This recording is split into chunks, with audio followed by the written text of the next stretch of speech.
Come with me to the kitchen. Let me show you how I prepared this delicious and delicious stew on Easter for my family. Clock it. Hi lovies, greetings and welcome back to my channel. This my Easter stew recipe is very simple that you would like to try, and it's also delicious. So lovies, without wasting much of our time, let's dive into it. Let's go get started. So the first thing we have here is the chicken, and we'll have to go ahead and wash it properly. The number of time that I've washed this chicken is unhealthy for the chicken itself.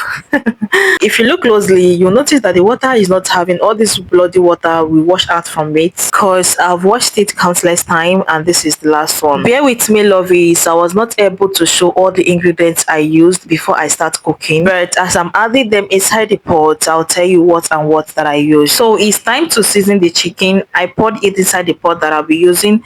I go in with the onions with some salt and the maggi, and I also added curry, thyme, benny and good taste. Lastly, I'll go in with some pepper and stir it. To bring out the taste of this chicken, I have to be generous with my spices. That the chicken will taste so good is on this part, and you wouldn't want after cooking you have a tasteless chicken. So I'll go ahead and add in enough spices so that the spices can go in very well, so that the spices can blend very well with the meat. After that, I'll cover and set it on fire to cook with the water itself before I'll go ahead and add water. Next, I move over to the fresh tomatoes. I have already gone ahead and blend the fresh tomato yesterday night, being set today, and boil it to dry the water, so that once I start cooking this morning, everything is going to be easy for me, because I want to attend the Easter Sunday service. So let's check on our steaming chicken on fire. So for the reason why I allow the chicken to cook on its own water first is for the chicken to bring out its own taste. I said add in water, cover and allow it to cook properly. Now I will be using this fresh tomato paste remaining from the last one that I preserved. And yes, I have a video on my channel of where I shared how I preserve my fresh tomato from going to waste and also saving money.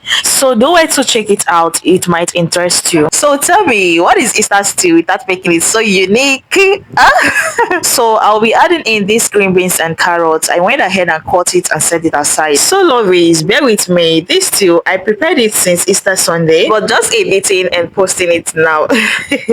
Motherhood is not for the faint. Coupled with I have other things to attend to, but the most important thing is that I finally shared my Easter Sunday stew recipe. So get some popcorn, have a seat, take some bites while you watch and enjoy. At this point, I'm done cutting the green beans and carrot to my desired shape. Now let's move over to the boiling pot of chicken on fire, shall we? Now the chicken have cooked well to my satisfaction. Then I'll go ahead and scoop them out and I'll be frying them. Okay, let me know on the comment section, when preparing your stew, do you prefer using your chicken fried, or you prefer using it just cooked like that? So while my chicken is still on the hot oil frying, I'll go ahead to get my tomatoes, my fresh tomatoes, ready for the actual cooking. My pot on fire, I go in with some groundnut oil, allow it to heat up a little before adding in the onions and sachet tomato. I stir and fry a little, and it's time to go in with the tomato paste. Once I add in the tomato paste, I'm going to allow it to fry for some time,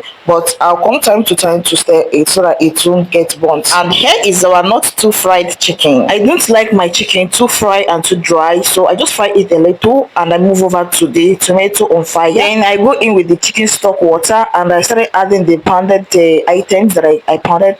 This is a combination of crayfish, pepper, onions, and ginger and garlic. I go in with all the spices I needed. I added salt, maggi, benny, curry, and good taste. Normally my spices don't pass like this. These are my normal spices I like using, unless I'm cooking any other thing like fried rice or coconut rice. I would like to go with the fried rice spices. So once I'm done adding, I'll stir and cover so that everything will boil and come together. So it's time to go in with the rest of the ingredients. I added the chicken, and the next is to go in with the chopped veggies, which is the carrot and the green beans, or have you forgotten?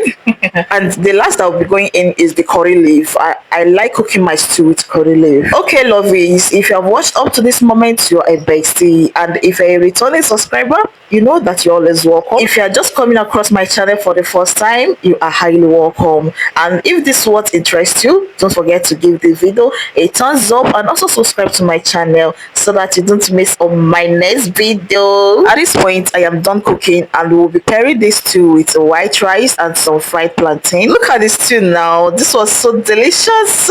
Are you gonna eat or will you let this one pass you by again? Alright, lovies, that's all for now. Thanks for watching and see you on my next video. Love you all. Bye bye.